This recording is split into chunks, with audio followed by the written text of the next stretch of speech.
بسم اللہ الرحمن الرحیم۔ حضرت عمر فاروق رضی اللہ تعالیٰ عنہ نے عورتوں کو موٹے کپڑے پہننے سے کس وجہ سے منع فرمایا ہے؟ پیارے ناظرین، انسان کو اللہ تعالیٰ نے اشرف المخلوقات بنایا ہے، اور یہ امتیاز صرف انسان کو ہی حاصل ہے کہ وہ لباس پہنتا ہے۔ انسان کو یہ شرف بھی حاصل ہے کہ اللہ تعالیٰ نے بعض چیزوں کو صرف انسان کے لیے ہی بنایا ہے، اور ان چیزوں کی نسبت اپنی طرف کی ہے جن میں ایک لباس بھی ہے۔ چنانچہ ارشاد باری تعالیٰ ہے، اے بنی آدم، ہم نے تم پر لباس نازل کیا جو تمہاری شرمگاہوں کو ڈھانپتا ہے اور زینت بھی ہے۔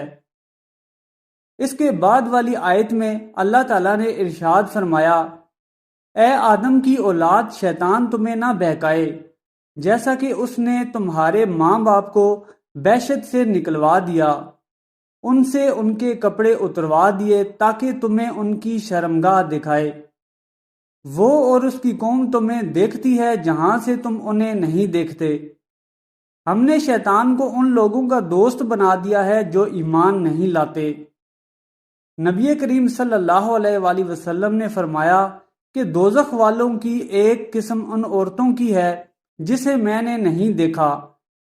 یہ عورتیں قرب قیامت میں ظاہر ہوں گی، جو کپڑے پہننے کے باوجود ننگی ہوں گی، مردوں کو اپنی طرف مائل کریں گی اور خود مردوں کی طرف مائل ہوں گی۔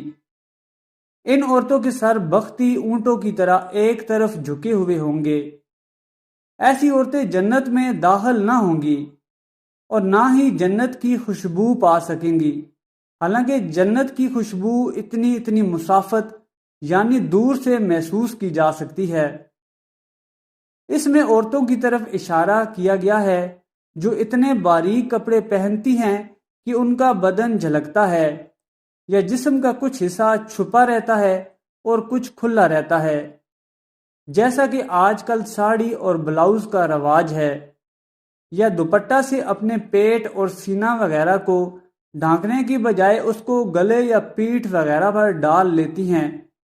ان تمام صورتوں میں عورت بظاہر تو کپڑے پہنے ہوئے نظر آتی ہے، مگر حقیقت میں وہ ننگی ہوتی ہے۔ بنو تمیم کی کچھ عورتیں ام المومنین حضرت عائشہ رضی اللہ تعالی عنہا کی خدمت میں حاضر ہوئیں۔ انہوں نے باریک کپڑے پہن رکھے تھے۔ آپ رضی اللہ تعالی عنہا نے ان سے فرمایا، اگر تم مسلمان ہو تو یہ مسلمان عورتوں کا لباس نہیں، اور اگر تم غیر مسلم ہو تو بے شک یہ لباس پہنے رہو۔ معلوم ہوا کہ باریک لباس پہننا غیر مسلم عورتوں کا کام ہے۔ اگر عورت باریک لباس کے نیچے کوئی دوسرا کپڑا جوڑ کر سیے اور پہنے تو پھر اس کا استعمال درست ہے۔ ام علقمہ رضی اللہ تعالی عنہا سے روایت ہے کہ حضرت عائشہ رضی اللہ تعالی عنہا کے پاس ان کی بھتیجی حفصہ بنت عبد الرحمن آئیں۔ اس وقت انہوں نے ایک باریک دوپٹہ اوڑھ رکھا تھا جس سے اس کا گریبان نظر آ رہا تھا۔ حضرت عائشہ رضی اللہ تعالی عنہا نے وہ دوپٹہ پھاڑ دیا اور اس کی بجائے موٹے کپڑے کا دوپٹہ اسے پہننے کو دیا، اور کہا، کیا تمہیں سورہ نور کے احکامات یاد نہیں؟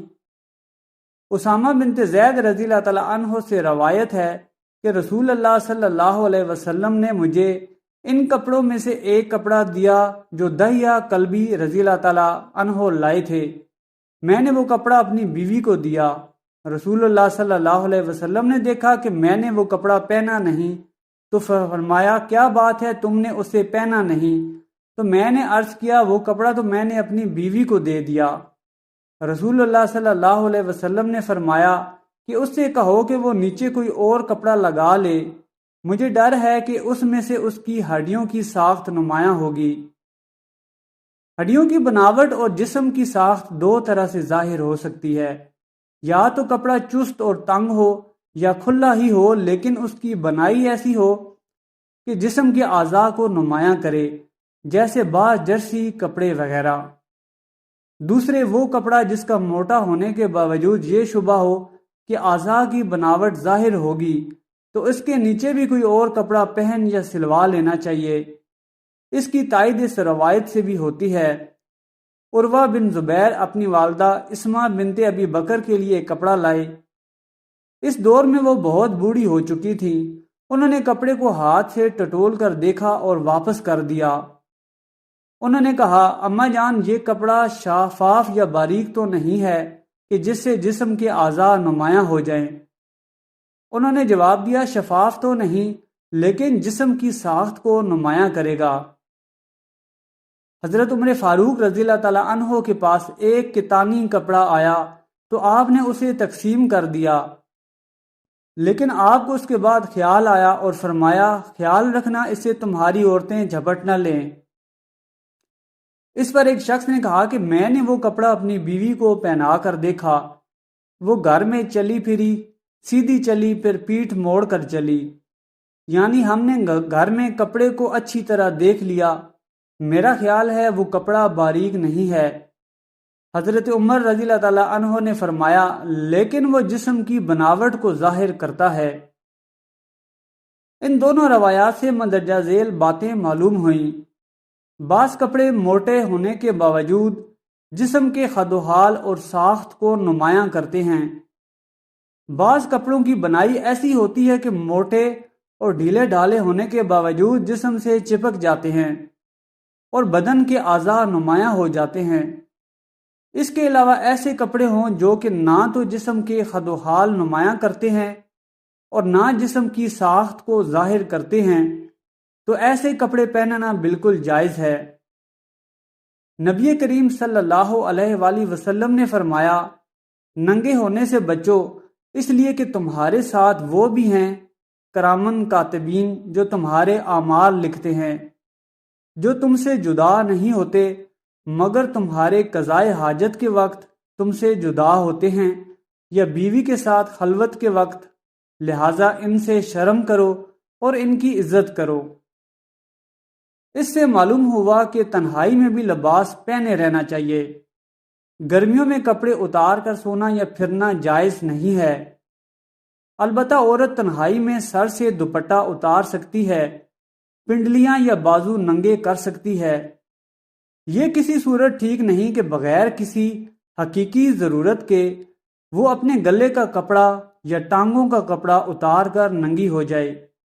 شرم و حیا تو اس بات کی متقاضی ہے کہ انسان خود بھی اپنے قابل ستر مقامات کو دیکھنے سے اعتراض کرے۔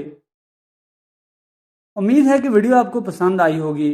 ویڈیو پسند آئی ہے تو چینل کو سبسکرائب کر لیں اور کمنٹ سیکشن میں اللہ تعالیٰ کے 99 ناموں میں سے ایک نام ضرور ٹائپ کریں۔